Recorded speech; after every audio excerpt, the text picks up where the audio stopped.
Assalamu alaikum. Good evening, everyone. Okay, Ji, we have to discuss that paper mock exam mechanics paper 4. So let me share that paper.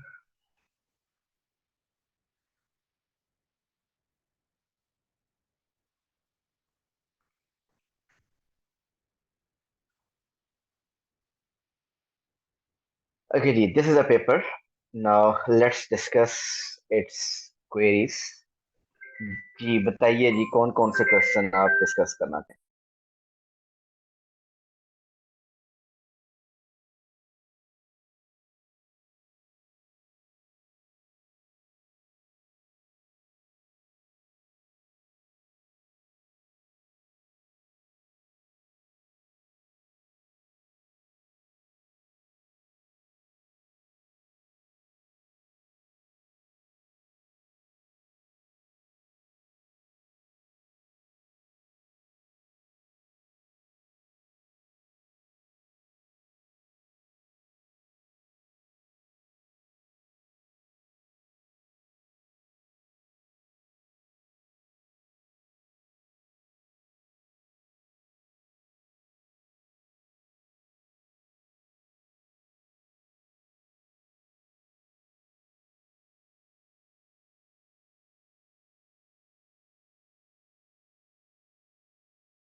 Okay जी चले one by one मैं पूछता हूँ आपसे start से. बताइए any problem in question 1.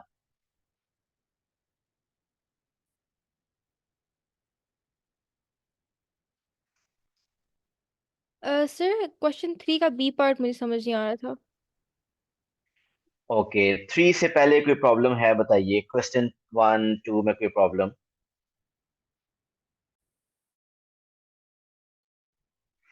Okay, no problem in question 1 and 2. Okay, question 3. Question 3.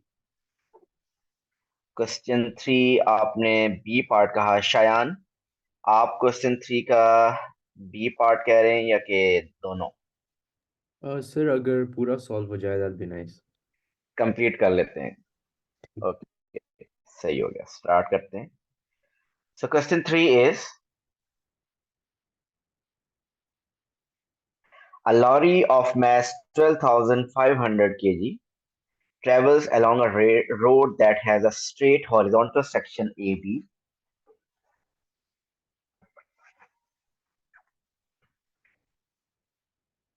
Inclined section BC. The length of BC is 500 meter. The speed of the lorry at A, B, and C are 17, 25, and 70.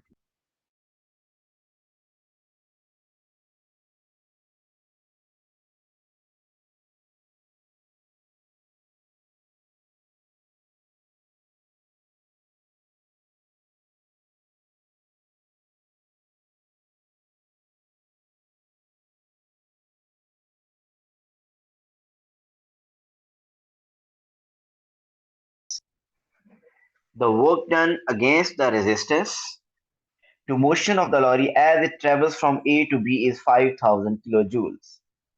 Find the work done by the driving force as the lorry travels from A to B. Okay जी energy equation हमने apply करनी है from A to B. So we know कि energy equation क्या है. Work done by driving force. We know the energy equation. Work done by driving force minus work done against resistive force is equal to. अब आप देखिए horizontal plane है. So potential energy में height में तो कोई चेंज नहीं आया, तो पोटेंशियल एनर्जी में गेन भी नहीं है लॉस भी नहीं है. लेकिन A to B speed increase कर रही है, तो इसका मतलब काइनेटिक एनर्जी में गेन आ रहा है, इंक्रीज आ रहा है. Is equal to gain in kinetic energy.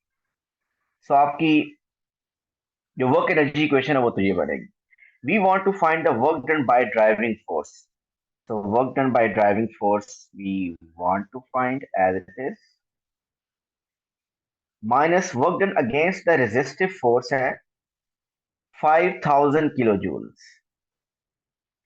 5000 kilojoules mean 5000, so 5 million is equal to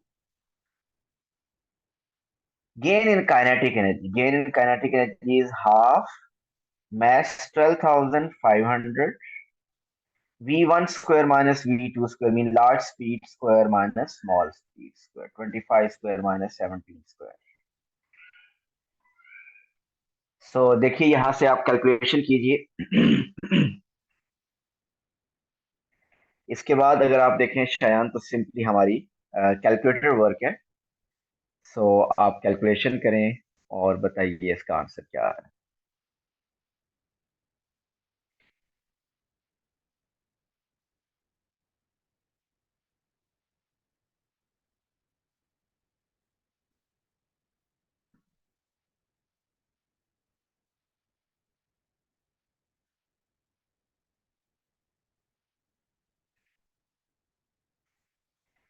So work done by driving force is, after calculation, It's it 7.1 is million. 7.1 million means 7,100,000. So joules. या आप इसको 7,100 kilo joule लिख सकते हैं. तो ये था इसका पार्ट 1. सो सिंपली आपने एनर्जी इक्वेशन अप्लाई की और आपके जो रिक्वायर्ड था वो आपने फाइंड कर लिया. Okay, let's move forward to second part. Second part is, as the lorry travels from B to C, the resistance to motion is 4800 newton. याद रखिए ये रेजिस्टेंस है, ये work done against the resistance नहीं है. आपके पास ये फोर्स है अगेंस्ट रेजिस्टेंस. इस फोर्स को डिस्टेंस से मल्टीप्लाई करें तो आपके पास work done against the resistance आएगा. So as the lorry travels from B to C, the resistance to motion is 4800 Newton and the work done by the driving force is 3300 kilojoules. Find the height of C above the level of AB. So diagram पहले हम सामने रखते हैं.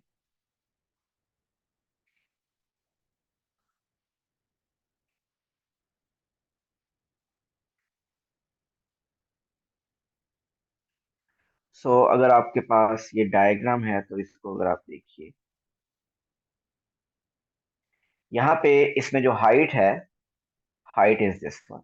This is the height.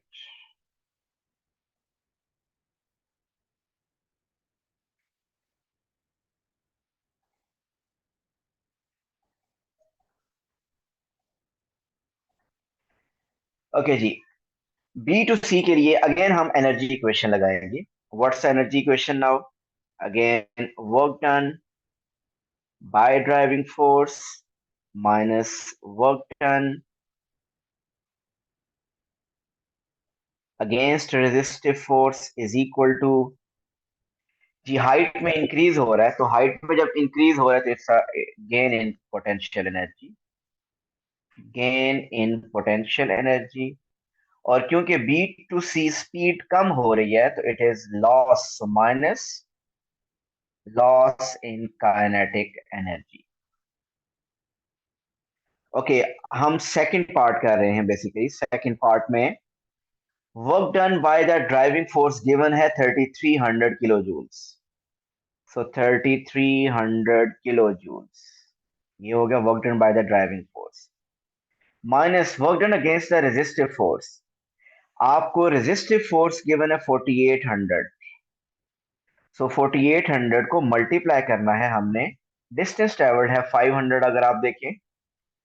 So force को distance से multiply किया तो ये आपका work done against the resistive force दिया गया is equal to gain in potential energy mgh. Mass is 12,500, value of g is 10 and h ही तो हमें फाइंड करना है, वो अननोन है. Minus loss in kinetic energy. half, mass is 12,500, loss है kinetic energy, higher speed minus lower speed, 25 square minus 17 square. सो ये देखिए आपके पास एनर्जी इक्वेशन बन गई इस सिनेरियो के लिए।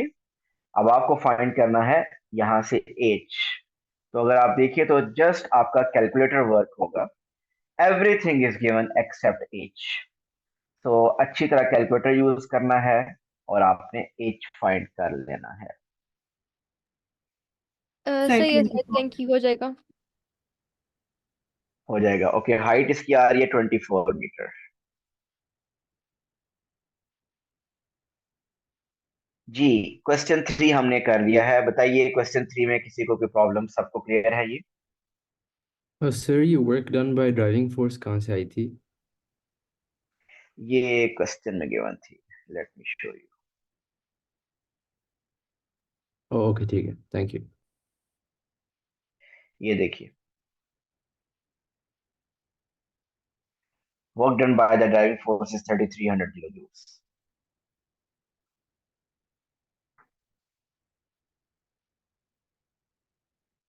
डन। ओके। ओके जी, ये तो था क्वेश्चन 3। नेक्स्ट बताइए, any problem in question 4? Sir मुझे क्वेश्चन 4 में प्रॉब्लम है। ओके जी, चलें फिर क्वेश्चन 4 कर लेते हैं।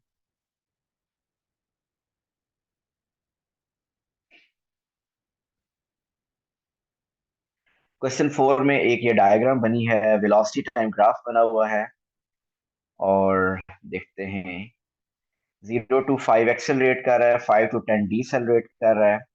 एट 5 पे इसकी स्पीड मैक्सिमम है। क्वेश्चन पढ़ते हैं।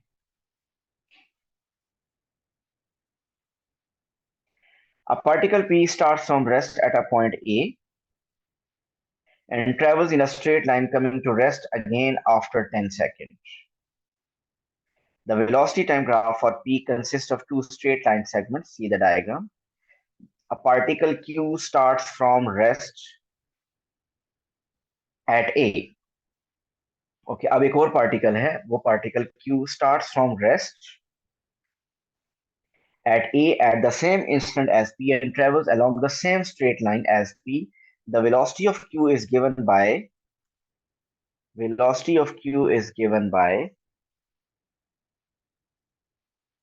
3t minus 0.3t square for time 0 to 10. The displacement from A to P and Q are same when time is 10.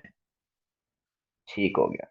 सो एक बात आपको पता चल गई कि दोनों का जो डिस्टेंस ट्रेवल है वो सेम है after 10 second.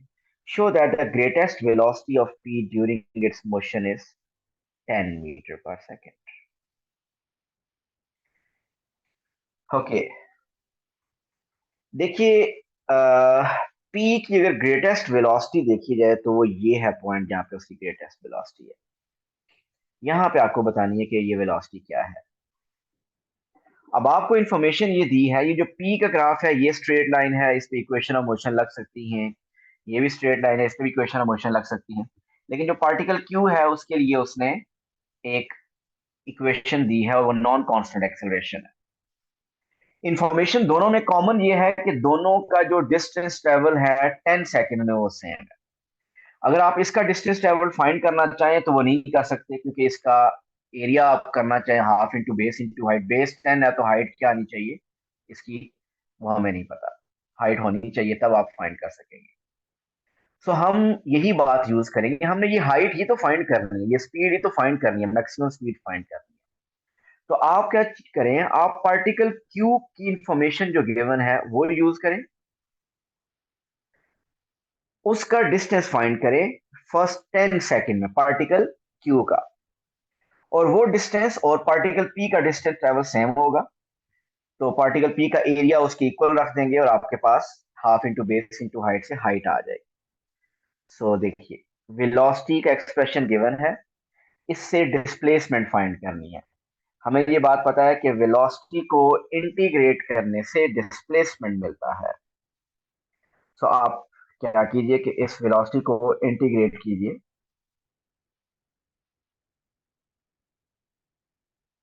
So let's integrate.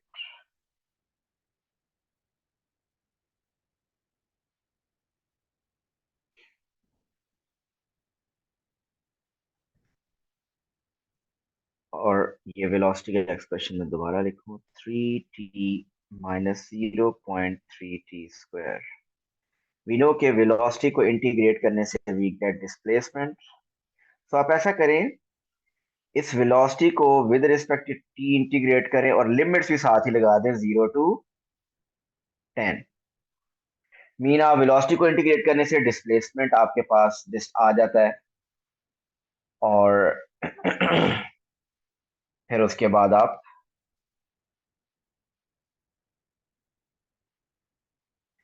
फिर उसके बाद आप इसमें लिमिट्स पुट करने के बाद आपके पास जो डिस्टेंस आएगा उसकी हम फर्दर वर्किंग कर लेंगे।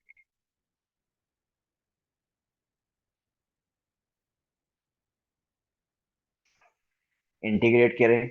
Integration of 3t is 3t² by 2 minus 0.3t³ by 3 limits 0 to 10।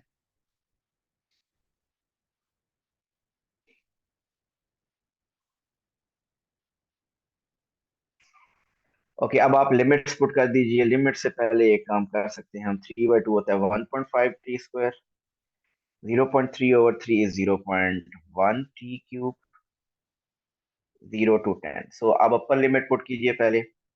Upper limit है 10, तो आ जाएगा 1.5 इंटू 100 माइनस 0.1 इंटू 10 क्यूब मतलब 1000।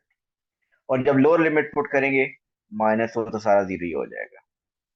जी ये चेक कीजिए क्या आ रहा है, 150 माइनस 100। सर ये वी नहीं है, ये डिस्टेंस है, सॉरी। वेलोसिटी को इंटीग्रेट करने से ये डिस्टेंस आ गया। जी कुछ किसी ने क्या यही तो नहीं बताना था?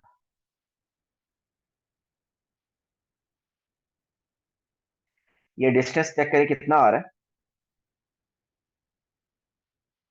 50। Yes. So distance traveled by Q for the first 10 seconds is 50. अब उसने कहा था कि दोनों का डिस्टेंस सेम है, डिस्टेंस ट्रेवल्ड सेम है, तो इसका मतलब जी रहे हैं। सर ये एस डिस्प्लेसमेंट होता है या डिस्टेंस होता है? एस डिस्प्लेसमेंट होता है। ये जो आपकी इक्वेशंस हैं उसमें जो एस यूज होता है वो डिस्प्लेसमेंट यूज होता है। ओके, सो अब आपको पता चल गया कि, और जब तक एक ऑब्जेक्ट स्ट्रेट लाइन में मूव करता रहे, जब तक वो रेस्ट पे ना आए, रिटर्न जर्नी उसकी स्टार्ट ना हो, तब तक आपको पता है डिस्टेंस और डिस्प्लेसमेंट दोनों सेम ही होंगे। सो इस क्वेश्चन में ऐसा ही है कि ये 50 मीटर अभी तक जो डिस्टेंस है, ये डिस्प्लेसमेंट एक ही बात है। अब आपको पता है कि क्यू ने जो डिस्टेंस ट्रेवल किया फर्स्ट 10 सेकंड में वो 50 है, तो पी ने भी 50 किया होगा। सो इसका डिस्टेंस 50 हाफ इंटू बेस है इसकी 10 इंटू हाइट। सो यहां से हाइट आपके पास आ जाएगी 2 into 50 is 100/10 is 10। So idea ये था कि दोनों का डिस्टेंस ट्रेवल सेम था, तो उसका क्यू का डिस्टेंस फाइंड कर लिया। तो पी के जो ग्राफ है, वेलोसिटी टाइम ग्राफ, उसके एरिया के इक्वल रख दिया। वहां से हाइट आ गई, और ये जो हाइट है दिस इज बेसिकली, ये जो हाइट है दिस इज बेसिकली, ये वो पॉइंट है जहां पे स्पीड इज मैक्सिमम। ओके जी, क्लियर है ये? इसका सेकंड पार्ट भी देखते हैं। Find the value of t in the interval 0 to 5 with the for which the acceleration of q is the same as acceleration of p। जी second part भी करना है? नहीं सर, वो बाद में कर लूंगी मैं। ओके, वैसे वो मैं आपको हिंट दे देता हूँ उसमें आपको क्या करना है अब आपको, क्योंकि पार्टिकल पी का ये टप्पा चल गया, ये यहाँ पे टाइम 10 है, तो आप इसका एक्सेलरेशन आ जाएगा राइज ओवर रन से, ग्रेडियंट 10/5, इसका ग्रेडियंट है 2, मीन एक्सेलरेशन पार्टिकल पी का 2। ठीक, तो आपको वो टाइम फाइंड करना है जब क्यू का एक्सेलरेशन भी 2 होगा। सो आप इस वेलोसिटी को डिफरेंशिएट करें, एक्सेलरेशन का एक्सप्रेशन आ जाएगा, उस एक्सेलरेशन में आपने एक्सेलरेशन 2 पुट करना है और उसके अगेंस्ट टाइम पता चल जाएगा।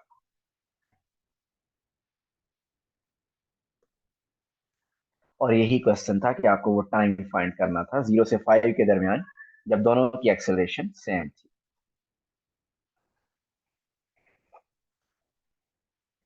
ओके जी, दैट वाज क्वेश्चन 4। नेक्स्ट बताइए, any problem in question 5? Sir इसका सेकंड पार्ट समझा दें। क्वेश्चन 5 का second part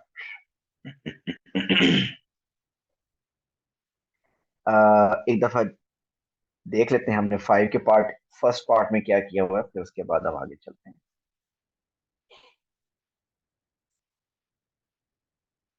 okay, 5, 2 light strings are attached to a block of mass 20 kg.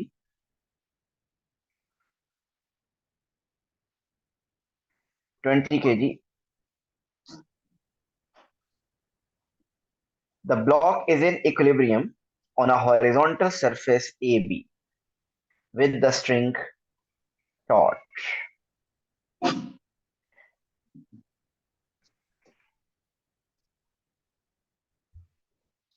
The string makes angles 60° and 30° with the horizontal on either side of the block, and the tension in the string are T Newton and 75 Newton.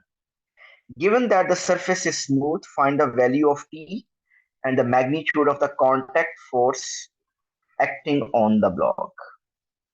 So आपने forces जो angles पे थी दोनों T और 75 उनको resolve कर लिया, और क्योंकि ओवरऑल ये इक्विलिब्रियम में था तो upward force is equal to downward, right force is equal to left करके आपने साइमल्टेनियसली सॉल्व शायद किया, या डायरेक्ट शायद हो गया हो।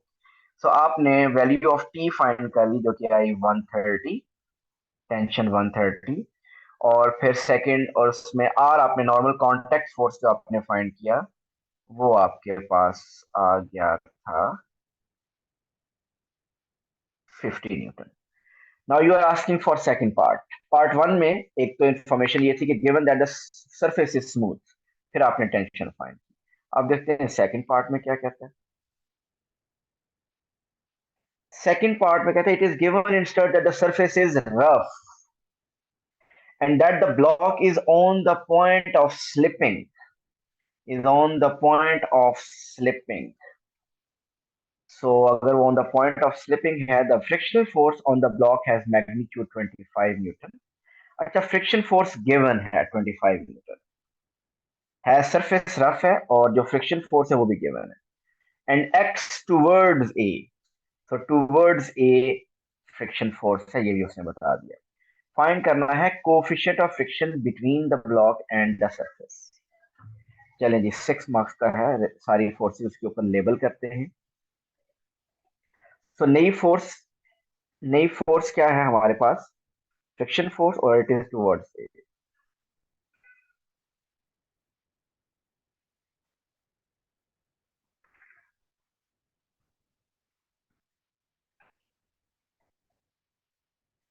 सो ये जो न्यू फोर्स है friction force, and it is given कि its friction force is 25 Newton.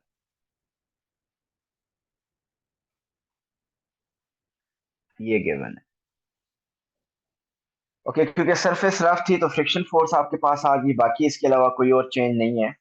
जी मुझे ये बताइए, क्या आप में से अक्सर ने, मुझे लगता है, मिस्टेक जो की होगी वो टेंशन प्रीवियस पार्ट की यूज की होगी। अगर किसी ने मिस्टेक की है तो वो ये की हो सकती है। क्या हम पार्ट 1 में जो टेंशन फाइंड किया वो यूज कर सकते हैं? नहीं सर। नहीं यूज कर सकते। सो मैं पहले सारी फोर्सेस यहाँ लेबल कर लूँ, सब रिजॉल्व भी कर लेते हैं। 75 sin 30, 75 cos 30। टेंशन फोर्स को रिजॉल्व करें तो ऐसे और ऐसे। तो this is t sin 60, this is t cos 60। और ये आपके पास वेट इसका कितना था?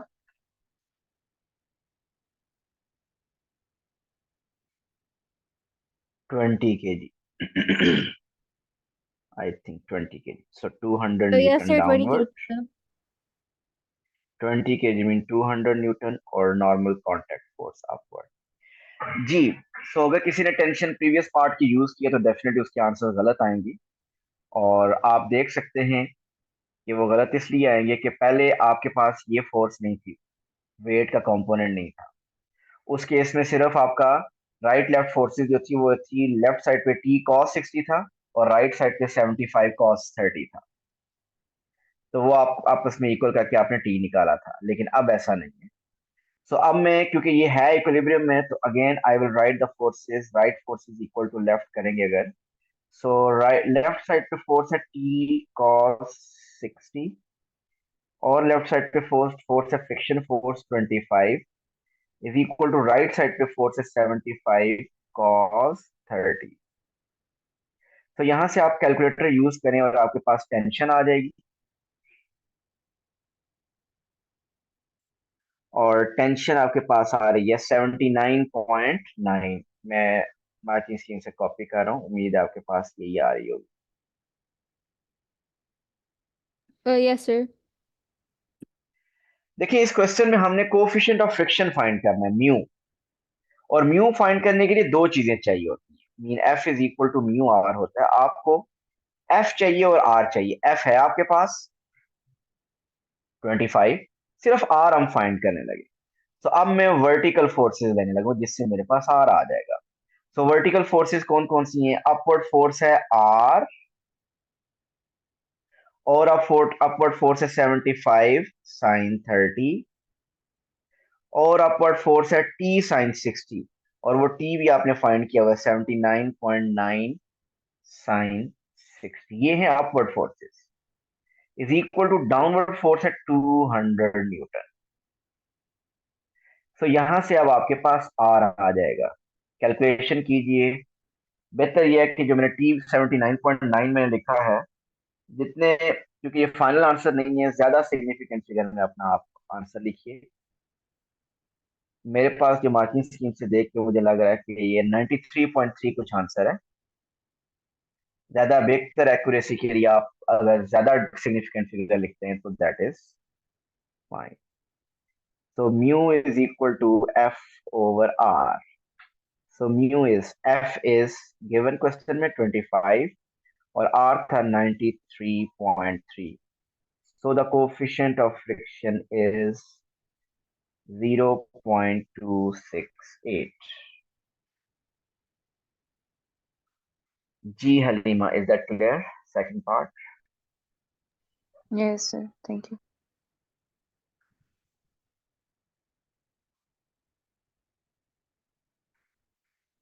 ये था क्वेश्चन 5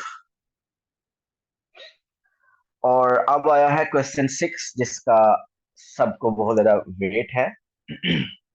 मीन सब नहीं ऑलमोस्ट कहा हुआ कि क्वेश्चन 6 नहीं हुआ। इनफैक्ट 6 के पार्ट 1 तो आप में से मैंने देखा अक्सर से हो गया है, सिर्फ पार्ट बी और शायद सी में प्रॉब्लम है। Okay let's see. Particles P and Q have masses m kg and 2 m kg respectively. The particles are initially held at rest 6.4 meter apart on the same line of greatest slope of a rough plane inclined at an angle alpha degree to the horizontal, where sine alpha is equal to 0.8. Particle P is released from rest and slides down the line of greatest slope. Simultaneously, particle Q is projected up the same line of greatest slope at the speed 10 meter per second. The coefficient of friction between each particle and the plane is 0.6. Okay. Coefficient of friction between each particle and plane is 0.6. Mu is given. Show that the acceleration of q up the plane is minus 11.6. देखिए सिर्फ q की अगर बात करें, q is moving up the plane और उसकी initial speed क्या है 10 मीटर पर सेकंड से आपने उसको पुश कर दिया है. सो कोई एक्सटर्नल फोर्स नहीं लग रही. एक दफा स्टार्ट में उसको प्रोजेक्ट कर दिया 10 मीटर पर सेकंड की स्पीड से, अब वो डिसेलरेट होना शुरू हो जाएगा. सो इसकी forward force net force is equal to M A में अप्लाई करूंगा. So what's the net force? So हम क्या करते हैं, सब इसके ऊपर फोर्सेस जो जो अप्लाई हो रही है वो लेबल करते हैं. It is moving up the plane और इसमें फ्रिक्शन की डायरेक्शन होगी डाउन द प्लेन. ये है फ्रिक्शन. और इसके ऊपर कौन सी फोर्स है जो लेबल करनी है? वेट. इसका मैस है 2m, तो वेट होगा इसका मतलब 2m मल्टीप्लाई बाय 10 20m. ये होगा इसका मैस. सो इसको अगर हम रिजॉल्व करें, perpendicular to the plane and parallel to the plane. So this is 20m. Okay, ये एंगल है alpha. So 20m cos alpha and this is 20m sin alpha. So net force is equal to m में हम apply करना चाहें, कोई forward force नहीं है, zero. Minus backward force है फ्रिक्शन और माइनस बैकवर्ड फोर्स है 20m sin alpha is equal to ma. Math है इसका 2m. हमने ये एक्सेलरेशन फाइंड करनी है. सो फ्रिक्शन किसके इक्वल होती है? फ्रिक्शन होती है म्यू आर. इस क्वेश्चन में अगर आप देखें तो म्यू क्वेश्चन में गिवन था. Coefficient of friction was given and that was given 0.6. Mu R and what is R? R अगर आप देखें तो R is perpendicular the plane up the plane R है. सो आर किसके इक्वल है? R और 20m cos alpha equal. So R is equal to 20m cos alpha minus 20m sin alpha is equal to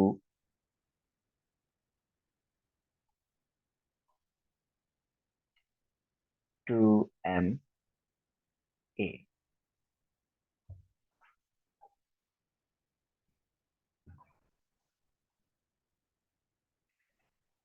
okay जी. अब आपको sine alpha इस question में भी गिवन था. आई थिंक इट वाज 0.8 शायद. Sin alpha was given in this question. It was given 0.8.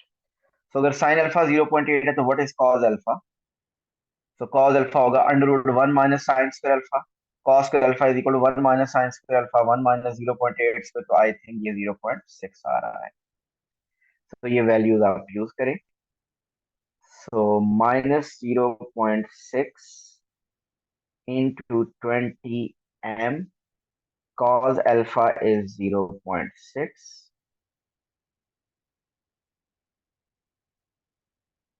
minus 20m sin alpha is 0.8 is equal to 2ma. आप देखिए कि हर टर्म के अंदर m आ रहा है, तो m अगर आप कॉमन लें और डिवाइड करें तो m तो कैंसिल हो जाएगा. मैस m की m कैंसिल हो जाएगा और आपके पास a आ जाएगा. ये आप कैलकुलेशन करेंगे -0.6 into 20 into 0.6 minus 20 into 0.8 divided by 2. बताइए what is the value of A. इस कैलकुलेशन के बाद क्या आ रही है वैल्यू ऑफ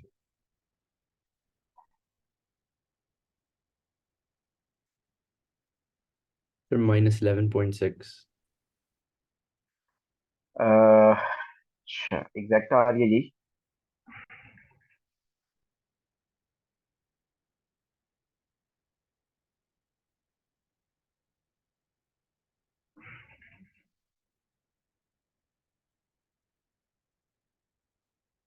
जी बिल्कुल एग्जैक्ट आ रही है 11.6 और -11.6। और आई थिंक यही प्रूव करना था कि इसकी एक्सेलरेशन अपवर्ड की डायरेक्शन में -11.6। जी पार्ट 1 क्लियर है सबको कि Q is moving up the plane or it is decelerating, or what's the deceleration? It's 11.6.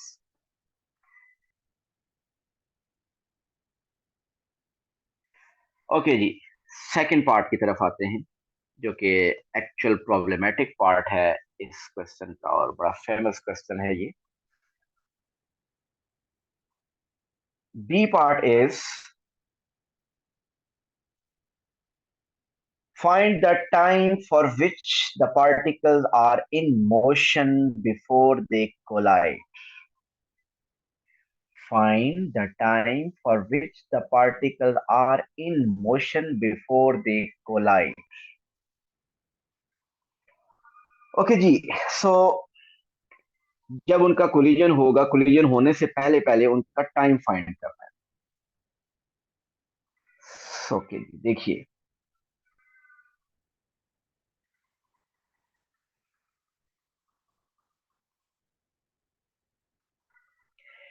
हमें ये बात पता है कि Q is moving up the plane, P is moving down the plane. तो जब इनका कोलिजन होगा तो उस कोलिजन से पहले पहले टाइम कितना लगेगा वो आपको बताना है।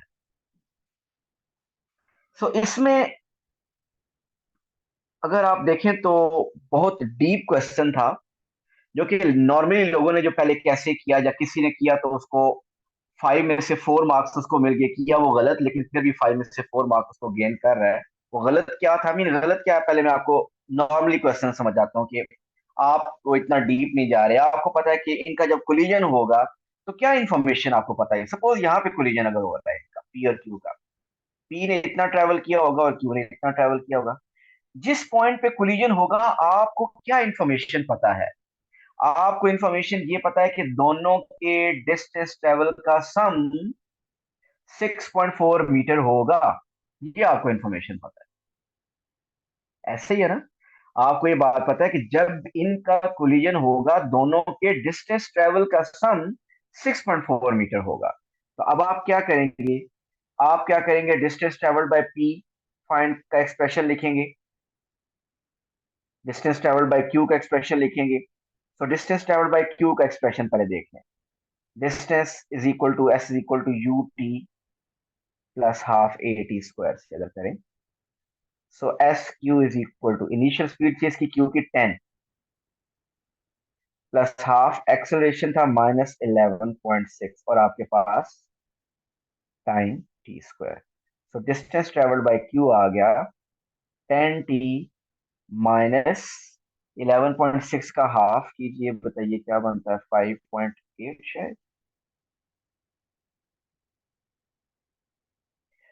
सो ये है डिस्टेंस ट्रेवल्ड बाय क्यू का एक्सप्रेशन। इसी तरह डिस्टेंस ट्रेवल्ड बाय पी का एक्सप्रेशन आप फाइंड करें।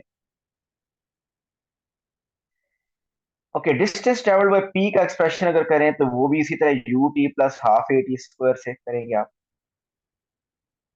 Okay, U T initial speed क्या है इसकी, 0 थी। ओके, इसके लिए एक्सेलरेशन नहीं पता, पी की एक्सेलरेशन नहीं पता।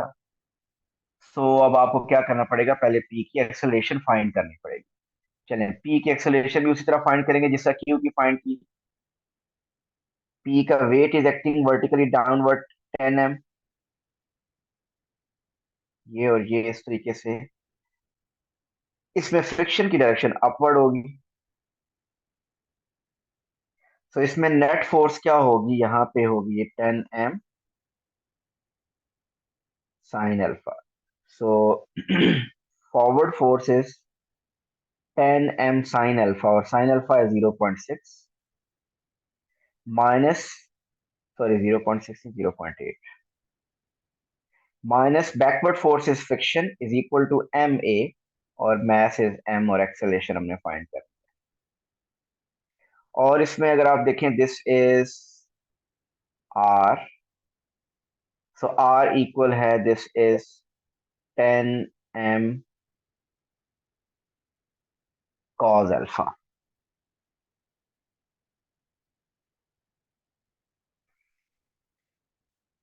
तो ये आपके पास 10 m इंटू, प्लीज जरा कैलकुलेटर अपने पास रखिए, सब कैलकुलेशन मुझे बताते जाइएगा।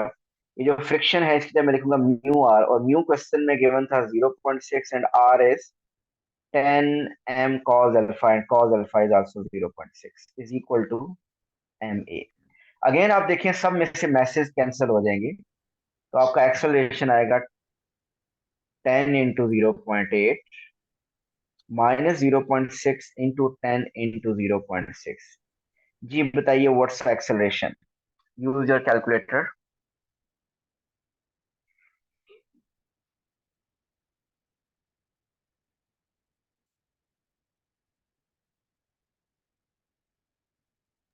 They're 4.4. Acceleration is 4.4। सो हम फाइंड कर रहे थे डिस्टेंस का एक्सप्रेशन फॉर पी, तो वहां पे हमें एक्सेलरेशन चाहिए थे, तो we got that acceleration now T square. So distance travelled by P आ गया 2.2 टी स्क्वायर। हमें ये बात पता है कि जब इनका कोलिजन होगा उस वक्त distance travelled by P plus distance travelled by Q will be equal to 6.4 meter.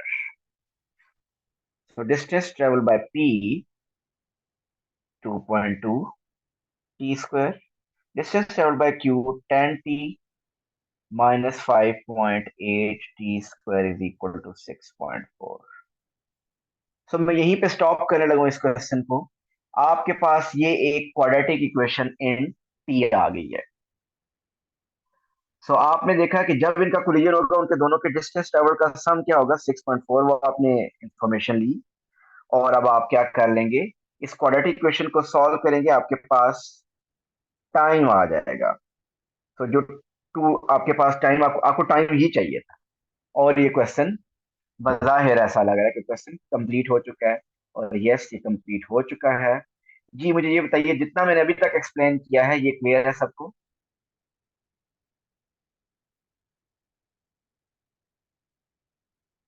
कोई प्रॉब्लम यहां तक?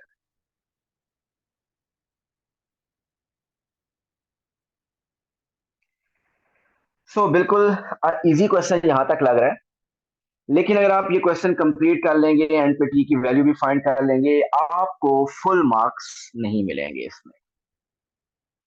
इसमें 5 में से आई थिंक अगर आप देखें तो 3 या 4 मार्क्स आपको इसमें मिल रहे हैं। अब प्रॉब्लम क्या है, क्या मिस्टेक की हमने? मिस्टेक हमारी ये है कि हमने ये चेक ही नहीं किया कि जब पी डाउनवर्ड आ रहा था क्यू अपवर्ड आ रहा था, हमने तो ये अज्यूम किया जब पी डाउनवर्ड आ रहा था क्यू जब अपवर्ड आ रहा था तो उनका कोलिजन हो गया, और जब कोलिजन हो गया तो आपने जिस टाइम पे कोलिजन हुआ वो टाइम फाइंड कर लिया। लेकिन हमने ये भी तो देखना है कि क्यू डीसेलरेट कर रहा था, कहीं ऐसा तो नहीं कि क्यू का कोलिजन होने से पहले पहले ही वो क्यू स्टॉप कर गया हो, और अगर वो स्टॉप कर गया हो तो डायरेक्ट टॉप पे जाके स्टॉप किया, यहां पे जाके स्टॉप किया, और फिर दोबारा वो डाउनवर्ड स्लाइड करना स्टार्ट हो गया हो। Mean we need to check कि वेदर, और जब वो नीचे स्लाइड कर रहा हो सकता है पी उसके बैकवर्ड मूव कर रहा था, क्यू डाउनवर्ड मूव कर रहा था, और उस वक्त डाउनवर्ड मोशन ऑफ क्यू के दौरान हो सकता है कोलिजन हुआ हो। मीन हमने पहले ये कंफर्म करना है, हमने जो पहले क्वेश्चन सॉल्व कर दिया उसके मुताबिक ये किया कि क्यू अपवर्ड मूव कर रहा था और कोलिजन हो गया। हमने ये चेक करना है कि क्या क्यू जब अपवर्ड मूव कर रहा था उस वक्त कोलिजन हुआ भी है कि नहीं। अब ये कैसे कंफर्म करें कि जब क्यू अपवर्ड मूव कर रहा था क्या उस वक्त कोलिजन हुआ भी है कि नहीं? उसके लिए हम देखते हैं, ये हम अब चेकिंग करने लगे हैं कि क्या जब क्यू अपवर्ड मूव कर रहा था उस वक्त कोलिजन हुआ कि नहीं। आपको पता है कि इसकी इनिशियल स्पीड थी 10 मीटर पर सेकंड। आप देखिए टॉप पे एक स्टेज आएगी जहां पे ये रेस्ट पे आ जाएगा, स्पीड उसकी हो जाएगी 0। जब ये रेस्ट पे आएगा उस वक्त हम देखेंगे कि पी किस पोजीशन पे है।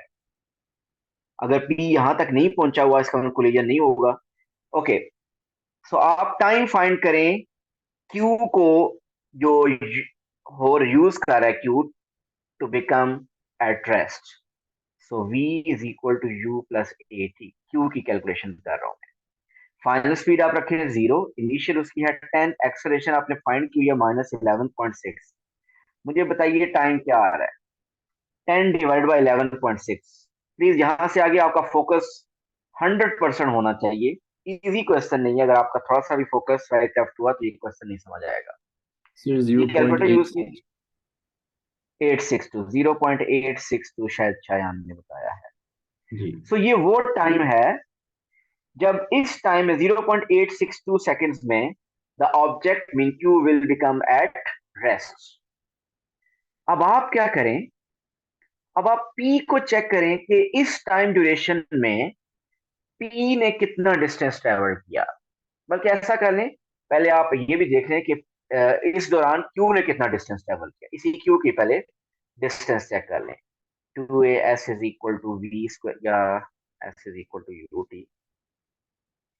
s is equal to U T time 0.862 plus half a acceleration -11.6 into t square means 0.862 square.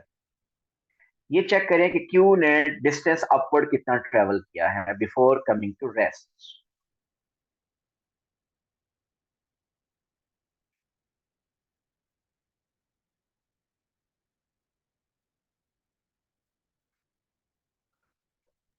Sir, could we not use the 2as wali equation for this as well? कर सकते हैं, कर सकते हैं, उससे भी यही आएगा, सेम आंसर है।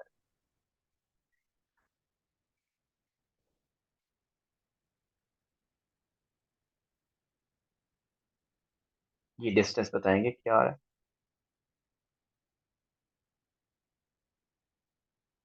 So 11.69. 11.6, दोबारा चेक करें।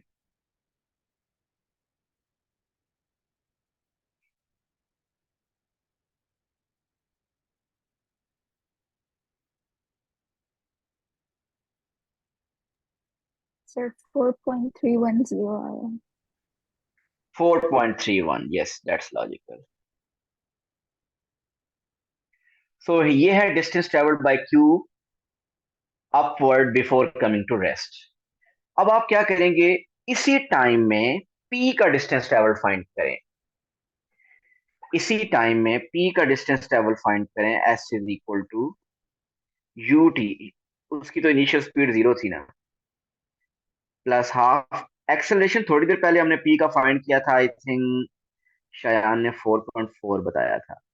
Half A T square mean 0.862 square.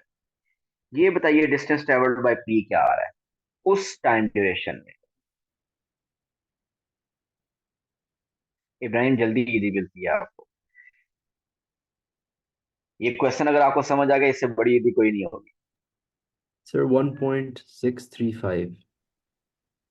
1.635। Okay जी। जब जब क्यू अप द प्लेन आ रहा था, उसका जो, जब उसने रेस्ट किया तो उसका टाइम, उसका डिस्टेंस ट्रेवल था 4.31। उसी टाइम में पी ने down the plane distance travel किया 1.635। अब हम ये चेक करना चाहते हैं कि क्या क्यू के रेस्ट पे आने से पहले पहले उनका कोलिजन हुआ है कि नहीं।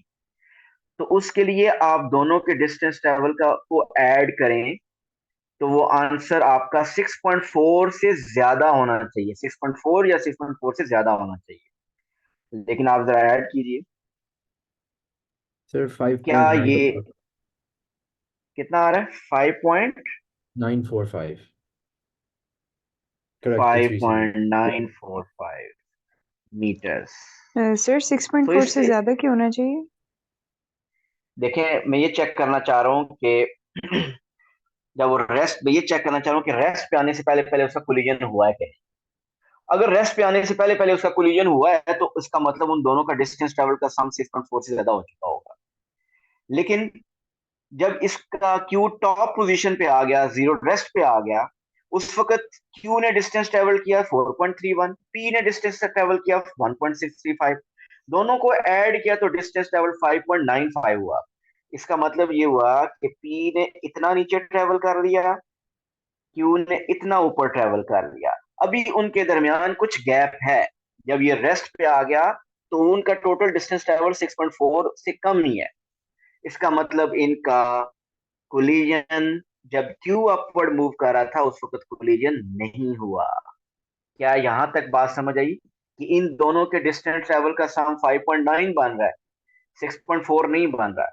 सो अभी इन दोनों के दरमियान गैप कितना है, ये गैप कितना है? 6.4 में से 6.4 माइनस 5.945 माइनस करें, बताइए गैप कितना आ रहा है?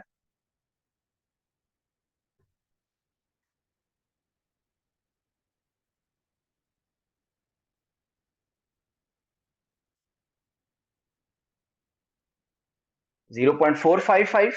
कैसे ये? जी सर। तो बात ये पता चली कि क्यू अपवर्ड आ रहा था, पी डाउनवर्ड आ रहा था, क्यू ऊपर जाते हुए एक स्टेज पे रेस्ट पे आ गया। जब क्यू रेस्ट पे आया तो उस वक्त पी और क्यू के दरमियान ऑलरेडी गैप था 0.455 मीटर। इसका मतलब क्यू अपवर्ड मोशन के दौरान इनका कोलिजन पी के साथ इसका क्यू का नहीं हुआ। अब क्या होगा?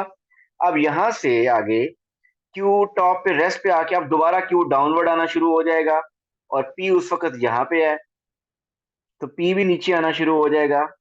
सो अप द प्लेन इसका कोलिजन नहीं हुआ। सो पहले जो हमने केस सॉल्व कर दिया था उसमें हमने ये अज्यूम कर लिया था कि अप द प्लेन कोलिजन हो रहा था, इसके उसका फुल मार्क्स आपको नहीं मिलेंगे। सो अब आपको पता चल रहा है कि कोलिजन जो है वो एक्चुअली उस वक्त हो रहा है जब Q down the plane move कर रहा है। यहां तक क्वेश्चन क्लियर है? आगे चलूं मैं?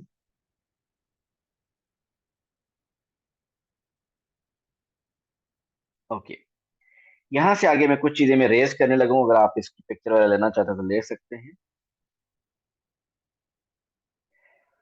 अब मुझे बताइए कि दोनों के दरमियान गैप है 0.455 मीटर का। Q is moving down the plane, P is moving down the plane. अब मुझे बताइए क्या आपके पास इंफॉर्मेशन है कि कब इनका कोलिजन होगा? ऐसी क्या इंफॉर्मेशन है जिससे आपको पता चल रहा है कि ये इंफॉर्मेशन है जिससे आपको पता चल रहा है कि कोलिजन अब होगा? जिस सर तरह जब आपने प्रीवियस प्रीवियस पार्ट में आपने ये किया था कि दोनों के डिस्टेंस ट्रेवल का सम आपने, खैर वो गलत था, वो था तो इनकरेक्ट, लेकिन आपको पता है कि आपने ये एज्यूम किया था कि जब दोनों के डिस्टेंस ट्रेवल का सम 6.4 होगा उस वक्त कोलिजन होगा। अब ऐसी क्या इंफॉर्मेशन है आपको आपके पास? सर द डिस्टेंस ट्रैवल्ड का जो डिफरेंस होगा that will be 0.455। Good, good. और क्या आपको इसकी लॉजिक भी पता है? जी सर, क्योंकि जो पार्टिकल P है it will be moving faster than particle Q, क्योंकि वो पहले से एक्सेलरेट हो रहा था। जब डिस्टेंस ट्रेवल्ड बाय पी और क्यू का डिफरेंस 0.455 मीटर होगा उस वक्त कोलिजन होगा। ये बात अगर किसी को नहीं समझ आए तो मैं एक और वैसे मेथड बताता हूँ। सपोज ये है पार्टिकल ए और ये है पार्टिकल बी, इन दोनों में स्टार्ट में डिस्टेंस है 2 मीटर। ये इधर मूव कर रहा है, ये बी भी उस तरफ मूव कर रहा है। आप मुझे बताइए, सपोज करते हैं कि जब बी और ए यहां पहुंचे उस वक्त इन दोनों का कोलिजन हुआ। अगर मैं आपको बताऊं कि बी ने ट्रेवल किया 20 मीटर तो उस वक्त ए ने कितना ट्रेवल किया होगा?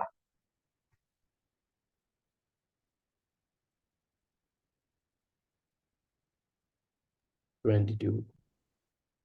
22 मीटर। मीन यहां पे अगर आप देखें तो distance travelled by A is 2 metre more than the distance travelled by B. तो यहां पे भी आप देखें distance travelled by A minus distance travelled by B is equal to 2 बन रहा है।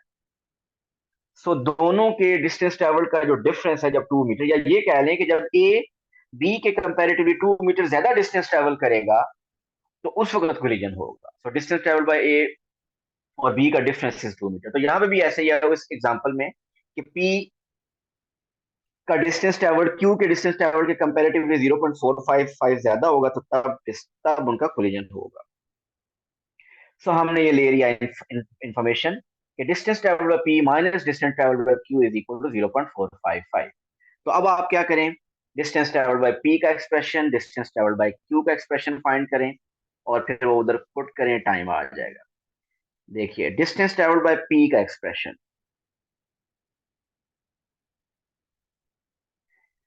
एस, अच्छा, distance travelled by P is you T plus half A T square. एक और प्रॉब्लम आ गया, क्योंकि मैं अब पी के डिस्ट को जो जर्नी है मैं वो यहां से आगे काउंट करूंगा, यहां से आगे। यहां से पहले पहले इनका जो टाइम था वो कितना था, 0.862, आई थिंक 0.862 ही था। सो अब आप मैं अगर स्पीड लूंगा ना यहाँ पे एस पी की इनिशियल स्पीड, तो वो अब यहां से आगे वाली जर्नी, तो उसकी इनिशियल स्पीड यहाँ पे चेक करनी पड़ेगी। वो इनिशियल स्पीड पहले फाइंड कर लेते हैं फिर हम। v is equal to U plus A T. Mean आप देख लें कि p का डिस्टेंस स्पीड क्या थी, इनिशियल स्पीड उसकी 0 थी, जब एक्सेलरेशन उसका आई थिंक 4.4 था, टाइम उसने 0.862 जब लिया था, तो उसने 0.862 में जितना ट्रेवल कर लिया है उस वक्त 0.862 मीटर के बाद उसकी स्पीड क्या थी, ये कैलकुलेशन करें, बताइए उसकी स्पीड ऑफ p आ जाएगी आफ्टर टाइम 0.862। 3.7928 3.7928। 28 ये exact answer. 3.7928,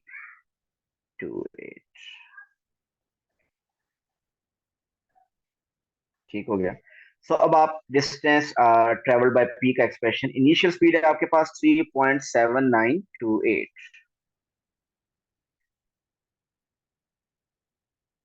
T plus half, acceleration कितनी है 4.4 T square.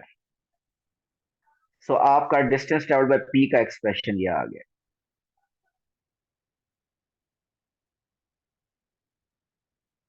3.7928 T, 4.4 divide by 2 is 2.2 T square. So ये आपका एक्सप्रेशन आ गया पी का।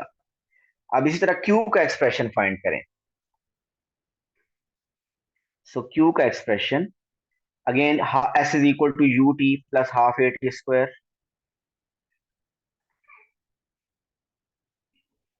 Distance travelled by Q is equal to, initial speed अब क्या है, अब क्यू ऊपर से नीचे की तरफ आ रहा है, उसकी इनिशियल स्पीड 0 है, हाफ एक्सेलरेशन कोई बताएगा क्या है, क्यू की एक्सेलरेशन डाउन द प्लेन क्या होगी, कोई बता सकता है कि what will be the acceleration of Q down the plane.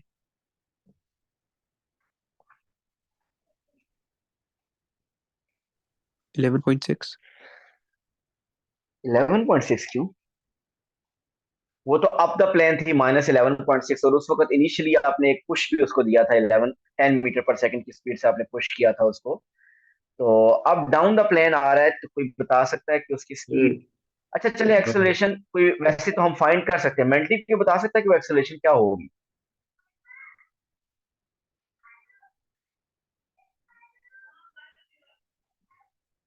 तो 1.8 वो 4.4 ही होगी। देखिए पी जब डाउन द प्लेन मूव कर रहा था, तो पी के लिए जो रफनेस थी, सरफेस थी, वही है, वो भी डाउन द प्लेन टॉप से 0 से स्पीड मूव हो रहा था, उसकी एक्सेलरेशन 4.4 थी। तो क्यू के लिए भी तो कोई सिनेरियो चेंज नहीं हुआ, तो क्यू के लिए भी वही होगा। और अगर आपको ये बात डाइजेस्ट नहीं हो रही, तो आप क्यू के लिए net force is equal to M A दोबारा अप्लाई कर लें। जी कौन कौन चाहता है कि मैं क्यू पे वही दोबारा net force equal to M A apply करूं और फिर प्रूव करूं कि एक्सेलरेशन 4.4 ही आएगी, या क्या सर ये बात समझ आ रही है, मैं डायरेक्ट लिख दूं 4.4। अगर मैसेस डिफरेंट है तो डिफरेंट नहीं होगा एक्सेलरेशन। आप देखिए शायान, हमने अभी जब एक्सेलरेशन फाइंड की थी पी के, तो मैसेज तो वैसे भी कैंसिल हो गए थे। जी are you getting my point, लेकिन अगर कहते हैं तो मैं इधर कर देता हूँ। चले जी, क्यू के ऊपर net force is equal to M A, जल्दी से मैं करता हूँ, net force is equal to M A.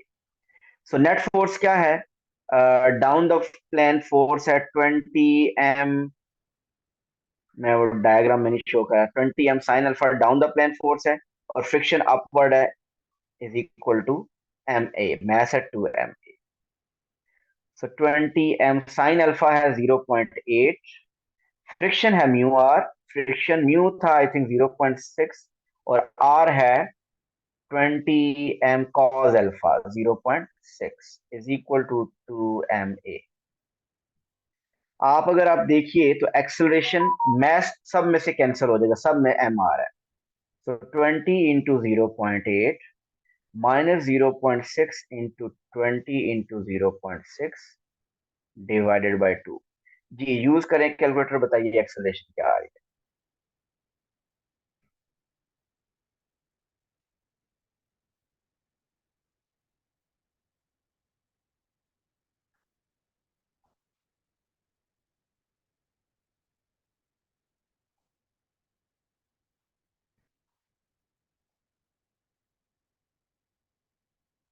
Ji sir 4.4 आ गई।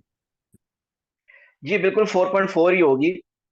जब आपका एक सेम प्लेन हो और वो स्लाइड कर रहा हो ऑब्जेक्ट, और जब वो स्लाइड करता है कोई एक्सटर्नल फोर्स नहीं है, तो आपकी बेशक टू डिफरेंट ऑब्जेक्ट हूं तो उनकी एक्सेलरेशन सेम ही होगी. पहले क्यू की एक्सेलरेशन -11.6 इसलिए डिफरेंट थी क्योंकि उसके ऊपर पहले एक एक्सटर्नल फोर्स लगी हुई थी, जिसकी वजह से वो 10 इनिशियल स्पीड 10 की वजह से वो उसको पुश किया गया था, उसको अपवर्ड पुश किया था, जिसकी वजह से वो डिफरेंट थी.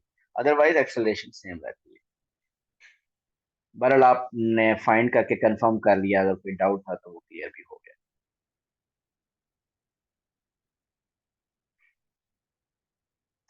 ओके सो आपके पास डिस्टेंस का एक्सप्रेशन इधर के लिए क्यू के लिए फिर आ गया. सो डिस्टेंस का expression for Q is 2.2 T square. So distance travel expression P का भी आ गया, क्यू भी आ गया, सो दोनों यहाँ यूज कीजिए और आपके पास टाइम आ जाएगा. लग ऐसे रहा है कि जैसे क्वाड्रेटिक बनेगी, लेकिन नहीं बन रही. 3.7928 plus 2.2 T square minus distance traveled by q mean 2.2 t square is equal to 0.455. So 2.2 t square और 2.2 t square plus minus cancel हो जाएंगे. तो यहां से बताइए what is the value of time.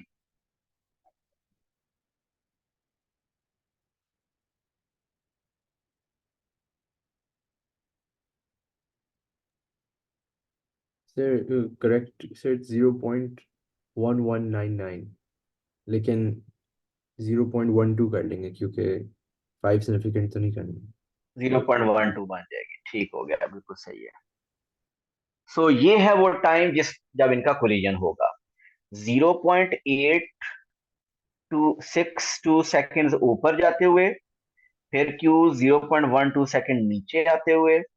So total time कितना बना उनका before collision. So total time ये ऐड करेंगे तो 0.982 seconds. So this is the total time before collision.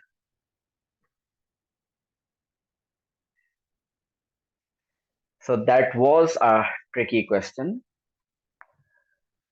और जो क्वेश्चन के मार्क्स हैं 5 मार्क्स, उनको इतना जस्टिफाई नहीं करता क्योंकि इसकी वर्किंग 5 मार्क्स से कहीं ज्यादा है. कुछ लोगों का कहना यह है कि शायद एग्जामिनर ने क्वेश्चन देने के बाद मार्किंग स्कीम सेट करते हुए या बाद में उसको रियलाइज हुआ कि ये ज्यादा था, लेकिन नॉर्मली मार्किंग स्कीम भी पहले ही बन जाती है. बट क्वेश्चन ऐसा है कि ये 5 मार्क्स का नहीं होना चाहिए था, एटलीस्ट 8 मार्क्स का तो ये बनता है क्वेश्चन. बट आई होप ये क्लियर होगा सेकंड पार्ट इसका. सो थर्ड पार्ट करने से पहले अगर हम इंफॉर्मेशन आपके पास, उम्मीद है ये सारी होगी होंगी, मैं अब ये रेज कर दूंगा, मुझे चाहिए होंगी. Okay, third part, last part of this question. The particles coalesce on impact. Find the speed of the combined particles immediately after the impact. Find the speed of the combined particle immediately after the impact. So याद रखिएगा ये inclined plane था आपका, ये मैं start में 0.862 second से आगे की बात चलाने लगा हूं। यहाँ पे था Q, ठीक, और P भी नीचे आ रहा है, Q भी नीचे आ रहा है। सपोज यहाँ पे आके कोलिजन हुआ है, सपोज ये वो पॉइंट है जहां पे कोलिजन हो रहा है। सो हमें अगर law of conservation of momentum apply करना है तो we need the speeds immediately before the collision. Immediately before the collision हमें दोनों की स्पीड्स चाहिए, P और Q की, तब आप क्वेश्चन कर सकेंगे। So let's find the speed of P immediately before collision. So हम अप्लाई करेंगे, हमें टाइम पता है, acceleration v is equal to u plus at। पहले P का करेंगे, फिर इसी तरह हम Q का भी करेंगे। हम फाइंड करना चाहते हैं speed of P immediately before collision. अच्छा, हमने प्रीवियस पार्ट में P की स्पीड फाइंड की थी यहाँ पे, वो किसी को याद है क्या थी, या किसी ने नोट की हुई है? 3.79 शायद थी यार। 3.7928 3.7928 और एक्सेलरेशन 4.4, और हमें टाइम कितना लगा था? 0.12 सेकेंड। वो पहले वाला टाइम अब नहीं इसमें काउंट करेंगे, हम इससे आगे चल रहे हैं क्योंकि मैंने इनिशियल स्पीड 3.7928 ले लिया, जीरो नहीं ली। तो 0.12 सेकेंड हम लेंगे वो वाला टाइम। तो आपको स्पीड पता चल जाएगी बिफोर कोलिजन ऑफ P। ये बताइए क्या आ रही है स्पीड?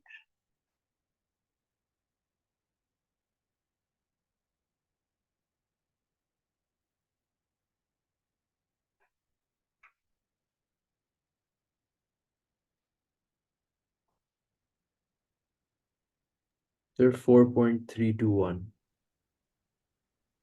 4.32 4.3208 था।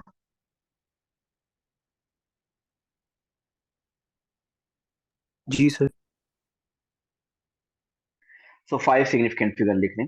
ओके, क्यू की अगर आप देखें तो उसकी स्पीड इमीडिएटली बिफोर कोलिजन क्या होगी?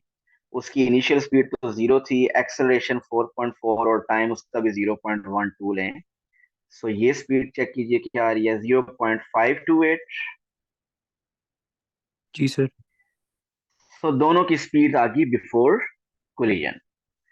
सो अब आप अप्लाई कीजिए law of conservation of momentum. So P का आई थिंक मास था m और Q का मास था 2m, ऐसे ही है। So we know law of conservation of momentum is momentum before collision. So what's the momentum of P before collision? It is 4.3208 m plus momentum of Q before collision. It is 0.528 times 2m is equal to, direction of motion change नहीं हो रही, P और Q दोनों ही downward जा रहे थे पहले भी और बाद में भी, सबके साथ हम पॉजिटिव रखिए। So after collision both particles coalesce, तो दोनों की स्पीड क्या हो जाएगी? एक की हो जाएगी मास इनटू वेलोसिटी और दूसरे की हो जाएगी 2 मास इनटू वेलोसिटी।